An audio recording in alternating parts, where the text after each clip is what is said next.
رمضان المبارک کی ہر فجر کے بعد نبی پاک صلی اللہ تعالیٰ علیہ وسلم کی سیرت طیبہ کی کچھ گوشے آپ کے سامنے رکھنا چاہے گا، اس لیے کہ اللہ نے قرآن میں فرمایا اپنے نبی پاک صلی اللہ تعالیٰ علیہ وسلم کی سیرت کے متعلق، لَقَدْ كَانَ لَكُمْ فِي رَسُولِ اللَّهِ أُسْوَةٌ حَسَنَةٌ، بے شک تمہارے لیے رسول اللہ کی زندگی سب سے بہترین نمونہ ہے۔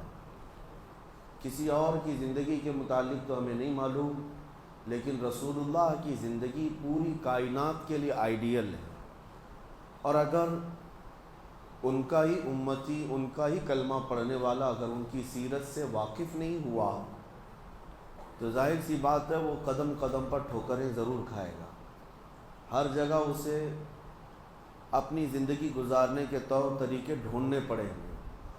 لیکن کاش مسلمان کو اپنے نبی پاک صلی اللہ تعالیٰ علیہ وسلم کے زندگی پاک کے طور طریقے معلوم ہو جائیں تو گویا کہ اس کی زندگی پوری روشن ہوگی، اور اسے کہاں قدم رکھنا ہے کہاں نہیں رکھنا ہے یہ خود بخود پتہ چلے گا۔ اسی لیے دوسروں کی ہسٹری اور دوسروں کی تاریخ معلوم کرنا تو آپ کے لیے واجب نہیں، لیکن رسول اللہ کی زندگی معلوم کرنا ہر مسلمان پر ضروری ہے۔ اللہ نے قرآن میں فرمایا ہے کہ ان کی زندگی تمہارے لیے آئیڈیل ہے، تمہارے لیے نمونہ ہے، تو لہٰذا ہم تھوڑی تھوڑی سی ہی بات صحیح حضور پاک صلی اللہ تعالیٰ علیہ وسلم کی سیرت کے کچھ گوشے ملاحظہ کریں گے، لیکن سیرت مصطفیٰ صلی اللہ تعالیٰ علیہ وسلم پڑھنے کے آداب بھی ہیں، سننے کے آداب بھی ہیں۔ فرمایا گیا کہ اس کو کہانیوں کی طرح نہ بیان کیا جائے نہ کہانیوں کی طرح سنا جائے۔ حضور کی سیرت بیان کرنا بھی عبادت ہے اور سننا بھی عبادت ہے۔ جس طرح عبادات کے لیے آدمی ہمتن گوش ہو جاتا ہے اور اپنے آپ کو مؤدب بنا لیتا ہے، حضور کی سیرت کا درس ہو تو آدمی کو مکمل ہمتن گوش ہو کر اس سیرت کی طرف اپنے کان لگا دینا ہے۔ سو کر کے سننا یا بے اعتنائی میں بے توجہی میں سننا سخت ناجائز ہے۔ سیرت مصطفیٰ کی بات کر رہا ہوں۔ سب سے پہلے جو بھی کتاب آپ اٹھائیں گے حضور پاک صلی اللہ علیہ وسلم کی سیرت کی، اس میں سب سے پہلے آداب لکھے ہوں گے کہ سیرت پڑھنے والا ہمیشہ وضو کے حالت میں حضور کی سیرت پڑھا کرے۔ سننے والے کے لیے بھی ہے کہ حضور کی سیرت سن رہا ہے تو ظاہری اور باطنی پاک ہو کر کے سنے، اور اس کے علاوہ جب اسے اکتاہٹ آ رہی ہو، بے چینی گھبراہٹ ہو، تو اس وقت وہ سیرت کا باب نہ پڑھے نہ سنے۔ یعنی جیسے نیند آ رہی ہو، جمائیاں لے رہا ہو اور ایک ہاتھ سے سیرت مصطفیٰ کی کتاب پڑھ رہا ہو، یہ سخت بے ادبی قرار دی گئی۔ ایسے وقت میں نہیں بلکہ مکمل ہوش و حواس کے ساتھ اور حضوری قلب کے ساتھ، دل کی حاضری کے ساتھ سیرت مصطفیٰ کو پڑھے اور سنے، کیونکہ یہ عبادت ہے، اور اس میں غنودگی آنا، نیند کا آنا، بے توجہی ہونا، یہ نبی پاک صلی اللہ تعالیٰ علیہ وسلم کی محفل کی بے ادبی ہے۔ جب وہ بندہ ذہنی طور پر حاضر ہی نہ ہو تو وہ حضور پاک صلی اللہ علیہ وسلم کی سیرت کو کیا محسوس کر سکے گا۔ اور دوسری بات آداب میں یہ بیان کیا گیا ہے، جب رسول کریم صلی اللہ تعالیٰ علیہ وسلم کی سیرت بیان ہو، یا تم کتاب میں پڑھ رہے ہو یا کہیں سن رہے ہو، تو مکمل اپنے ہوش و حواس کو یوں حاضر رکھو جیسے کہ تم خود رسول اللہ کو دیکھ رہے ہو۔ نبی پاک صلی اللہ تعالیٰ علیہ وسلم کو دیکھنے کے تصور کے ساتھ پھر سیرت پڑھے۔ اسی لیے سیرت کے کئی گوشے ہیں۔ سیرت جو ہے کس کو کہا جاتا ہے؟ زندگی کے پورے طور طریقے جو بھی ہیں ان سب کے مجموعے کا نام سیرت ہے۔ اس میں جس کی سیرت بیان کی جا رہی ہے اس کی عمر بھی ہوتی ہے، اس کی زندگی کے شب و روز بھی ہوتے ہیں، بچپن بھی ہے، جوانی بھی ہے، اور شادی کی زندگی بھی ہے، تجارت کی زندگی بھی ہے، معاملات بھی ہیں، عبادات بھی ہیں، عادات بھی ہیں، سب کل ملا کر کے جو زندگی کا نچوڑ ہوتا ہے اس کو سیرت کہا جاتا ہے۔ تو ہم نبی پاک صلی اللہ علیہ وسلم کی سیرت کو کئی گوشوں میں تقسیم کرتے ہیں۔ سب سے پہلے نبی پاک صلی اللہ تعالیٰ علیہ وسلم کی پیدا ہونے سے پہلے کے حالات کیا تھے یہ بھی جاننا ضروری ہے۔ کس علاقے میں آپ کی پیدائش ہوئی یہ بھی جاننا ضروری ہے، اس کا لوکیشن کس لیے چنا گیا یہ بھی جاننا ضروری ہے، کیونکہ نبی پاک صلی اللہ تعالیٰ علیہ وسلم رحمت للعالمین بن کر آ رہے ہیں پوری کائنات کے لیے۔ تو آپ کو کہاں پیدا کیا گیا، کس زمین پر آپ کو مبعوث کیا گیا، اور وہاں کے حالات کیا تھے، سیاسی حالات کیا تھے، اخلاقی حالات کیا تھے، یہ سب پہلے سے ذہن میں رہنا بہت ضروری ہے، کیونکہ اس کے بعد ان کے کاموں پر آپ کو احساس ہوگا کہ نبی پاک صلی اللہ علیہ وسلم ایسے علاقے میں پیدا ہوئے، ایسے حالات میں پیدا ہوئے، تو آپ نے کیا کیا ان حالات کا مقابلہ کرنے کے لیے تجاویز اختیار فرمائی، یہ آپ کو اچھے طریقے سے احساس ہو سکے گا۔ سب سے پہلی چیز، پوری دنیا کا ایک لوکیشن ایسا ہے مکہ مکرمہ، جس کو سینٹر کہا جاتا ہے کئی علاقوں کے اعتبار سے، مرکزی حیثیت حاصل ہے مکہ مکرمہ کو، اور سخت سنگلاخ زمین، پتھریلی سرزمین ہے، آس پاس سارے علاقے پتھریلے ہیں، اور یوں سمجھ لیں کہ کوئی وہاں پر آب و گیاہ نہیں، سبزے نہیں، اور کھیتی باڑیوں کا رواج نہیں، ایسی ایک سخت زمین ہے، لیکن لوکیشن کے اعتبار سے ایک ایسی سینٹرل زمین کہ اس زمانے میں بھی پوری دنیا بھر سے لوگ تجارت کی غرض سے بھی، عبادت کی غرض سے بھی مکہ مکرمہ ضرور آتے تھے۔ آدم علیہ السلام سے یہ طریقہ چل رہا ہے، جتنے نبی آئے ان کی امتیں وہ سب مکہ پہنچتی رہیں، حج کعبہ کے لیے یا خانہ کعبہ کے طواف کے لیے آتے رہیں۔ تو گویا کہ خانہ کعبہ جہاں تھا مکہ مکرمہ ایک ایسا سینٹر پوائنٹ تھا جہاں پوری دنیا کے لوگ کسی نہ کسی بہانے پہنچ جایا کرتے۔ پہلے کی امتوں کی بات بھی کر رہا ہوں، چاہے وہ یہودی ہوں، چاہے وہ عیسائی ہوں، ان کے دور میں بھی خانہ کعبہ کا حج رہا ہے، کسی نہ کسی صورت مکہ مکرمہ پہنچتے ہیں۔ تو ایک ایسے سینٹر پوائنٹ کو چنا گیا نبی پاک صلی اللہ تعالیٰ علیہ وسلم کی پیدائش کے لیے کہ رحمت للعالمین کو ایسے جگہ اللہ نے پیدا کیا جو پوری دنیا میں آنے والوں کا ایک مرکز تھا، تاکہ اس مرکز سے میرے آقا کی رحمت پورے کائنات میں پھیل سکے، اور ایسی جگہ جو چیلنجز بھری ہوئی ہے، زمین بھی سخت اور لوگوں کے دل بھی سخت، پتھریلی زمین جیسی تھی ویسی لوگوں کے دل بھی سخت تھے۔ ایسی جگہ پر حضور پاک صلی اللہ تعالیٰ علیہ وسلم کو پیدا کیا گیا، لیکن آپ نے اپنے اخلاق کریمانہ سے مکہ کی سرزمین کو بھی نرم فرمایا اور لوگوں کے دلوں کو بھی نرم فرمایا۔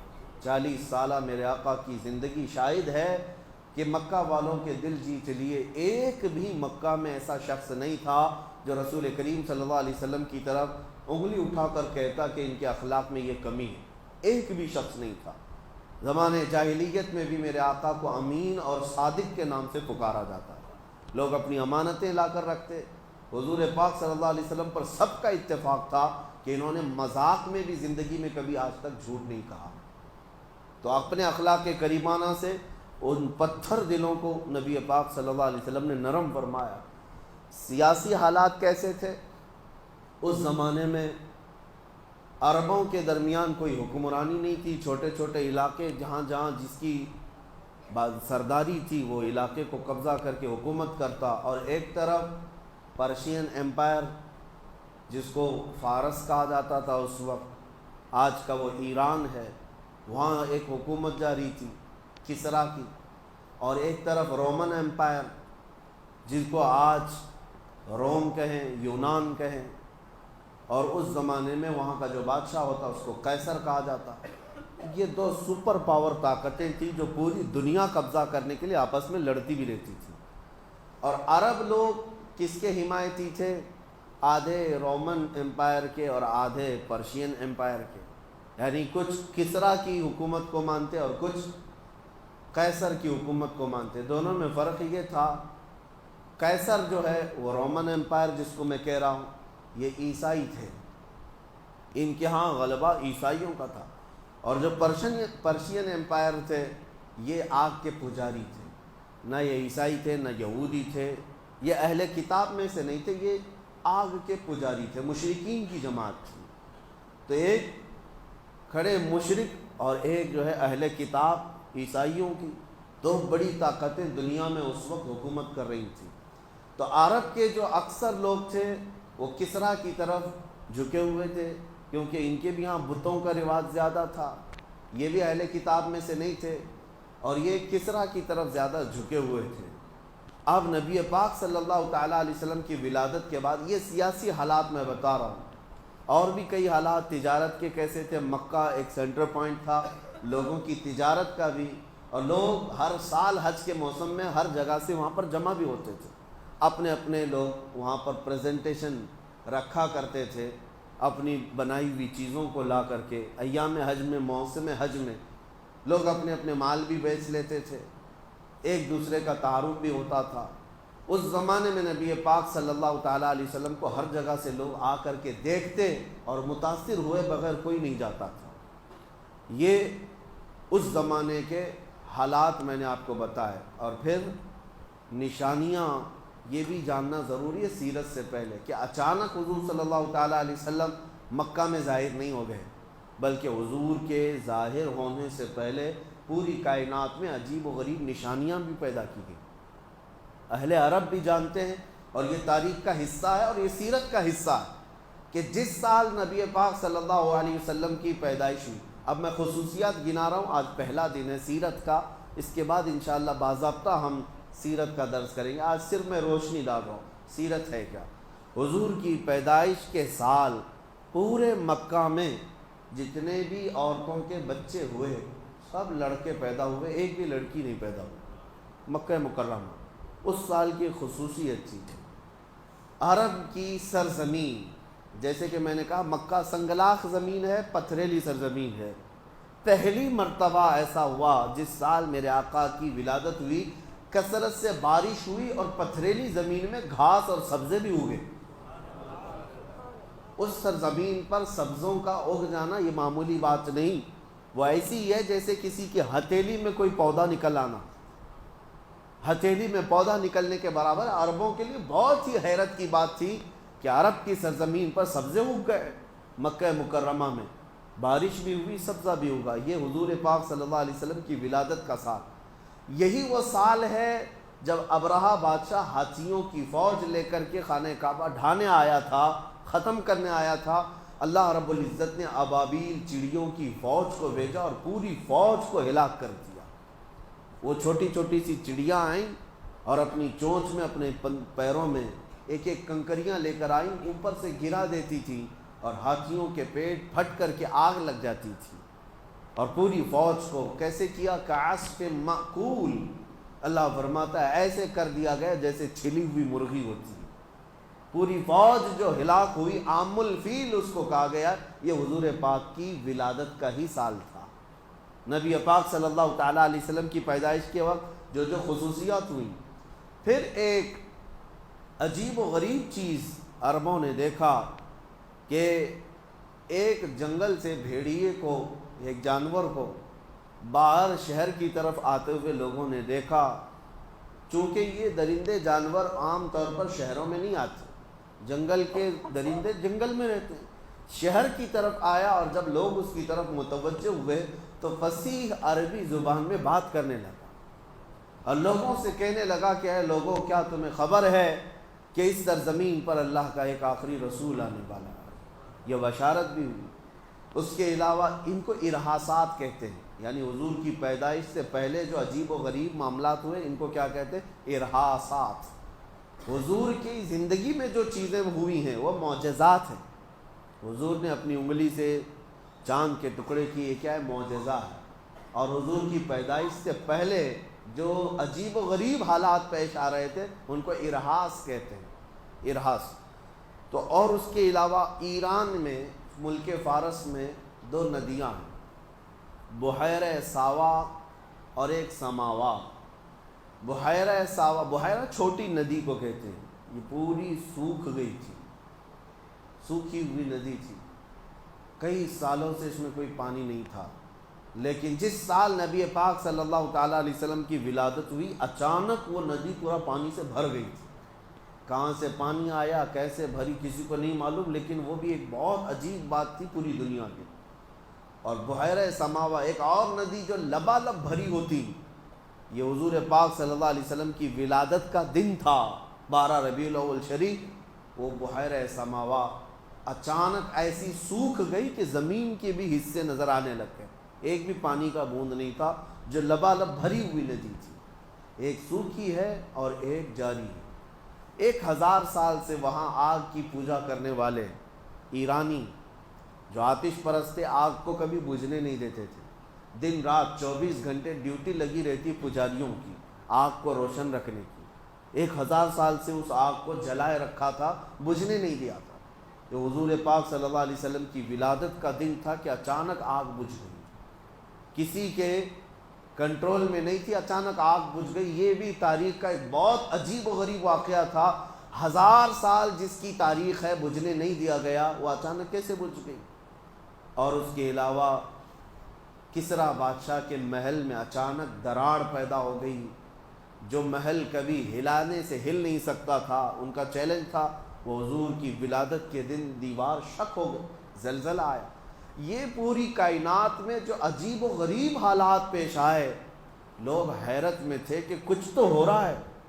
آج جیسے لوگ یہ کہتے ہیں گلوبل وارمنگ یا انوائرمنٹ کی چینجنگ، یہ جو اچانک موسم بدل رہے ہیں، اس پر لوگ آج تعجب میں ہیں، جبکہ لوگوں کو ابھی پتہ نہیں چل رہا ہے۔ لوگ کہاں سمجھ رہے ہیں کہ یعنی موسم بدل رہا ہے۔ دھیرے دھیرے احساس کسی کو ہوتا ہے کہ تھوڑی سی گرمی زیادہ ہو گئی، لیکن اس زمانے میں اچانک پورے حالات کا چینج ہونا یہ معمولی بات نہیں۔